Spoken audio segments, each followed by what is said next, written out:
Halo teman-teman semua, perkenalkan aku Syarifah dan aku mau sedikit mempresentasikan materi tentang biologi. Nah, berikut adalah materi-materi yang akan aku presentasikan. Cuman untuk part 1 ini, aku akan membahas mengenai apa itu biologi dan cabang-cabang ilmu biologi.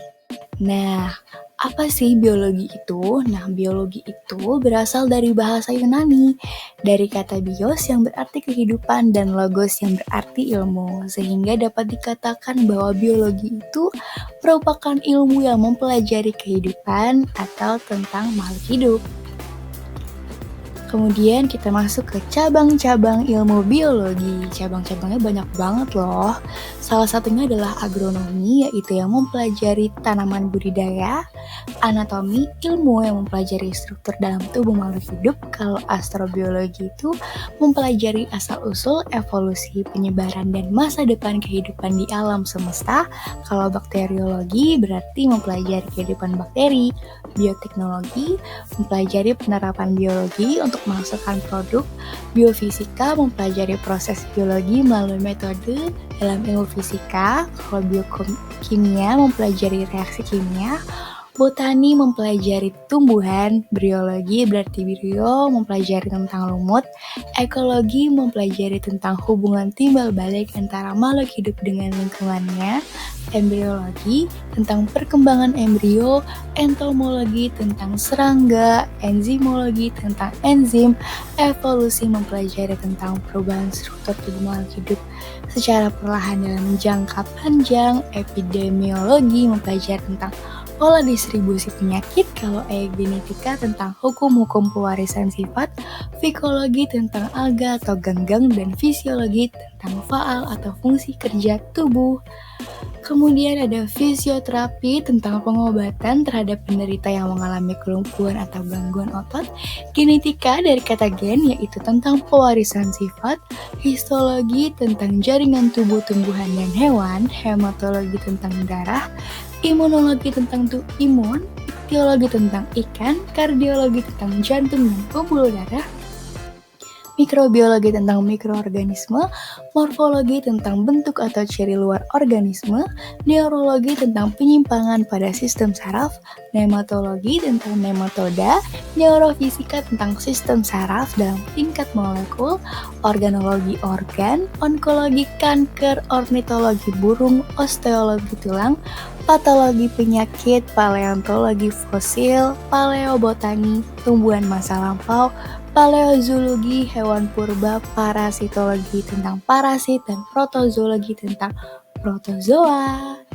Kemudian yang terakhir nih, primatologi tentang primata, pulmonologi tentang paru-paru, radiologi tentang pencitraan medis untuk mendiagnosis dan menyembuhkan penyakit, kemudian rekayasa genetika tentang manipulasi sifat genetik, sanitasi tentang kesehatan lingkungan, sitologi tentang sel, taksonomi tentang pengelompokan organisme, virologi tentang virus, dan zoologi tentang hewan. Nah, teman-teman bisa baca lagi sambil di pause, dan teman-teman juga bisa lebih banyak mencari tahu lagi apa cabang-cabang ilmu biologi karena masih banyak lagi yang lainnya. Kemudian kita lanjut ke ciri-ciri makhluk hidup. Nah, ciri-ciri makhluk hidup ada apa aja sih? Nah, pertama membutuhkan makanan, dapat bergerak, dapat bernafas, dapat tumbuh, dan dapat berkembang biak. Selanjutnya, transportasi. Transportasi maksudnya adalah proses pengangkutan senyawa kimia ke seluruh bagian tubuh atau dari seluruh bagian tubuh. Kemudian adaptasi, yaitu penyesuaian diri makhluk hidup terhadap lingkungannya. Nutrisi, yaitu proses mendapatkan makanan untuk keperluan aktivitas hidup. Sintesis, yaitu proses penyusunan senyawa kimia dalam tubuh. Regulasi, yaitu proses pengaturan keserasian proses-proses dalam tubuh.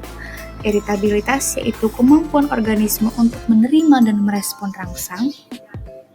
Ekskresi, yaitu proses pengeluaran zat-zat sisa metabolisme, dan reproduksi, yaitu proses bertambahnya individu baru. Nah, kemudian ada metode ilmiah. Metode ilmiah itu apa sih? Metode ilmiah diterapkan dalam kerja ilmiah atau penelitian untuk menjawab keingintahuan manusia. Metode ini diterapkan untuk mengurangi kesalahan dalam rangkaian proses kerja ilmiah. Nah, ini adalah langkah-langkah metode ilmiah. Pertama adalah merumuskan masalah. Nah, jadi sebelum menentukan sebuah penelitian, permasalahan yang ingin diteliti harus dirumuskan terlebih dahulu. Kemudian mengumpulkan data, yaitu dapat dikumpulkan melalui pengamatan atau observasi langsung atau melalui studi kepustakaan dengan membaca buku-buku referensi atau jurnal ilmiah. Kemudian merumuskan hipotesis, yaitu dugaan sementara terhadap masalah sebelum dibuktikan. Nah, dugaan sementara yang kita buat ini dapat diterima bila sesuai dengan hasil percobaan atau ditolak bila tidak sesuai dengan hasil percobaan. Kemudian kita akan melakukan percobaan atau melakukan eksperimen. Nah, percobaan ini dapat dilangsungkan dalam laboratorium atau langsung di lokasi pengamatan. Nah, kemudian yang terakhir adalah membuat kesimpulan. Jadi kesimpulannya terbentuk setelah data-data hasil percobaan dianalisis seluruhnya. Nah, kesimpulan merupakan jawaban atas dugaan awal atau hipotesis yang telah kita buat sebelumnya. Pada kesimpulan terdapat dua kemungkinan, yaitu apakah hipotesis diterima atau ditolak. Nah, kemudian kita akan masuk ke part 2 ya teman-teman.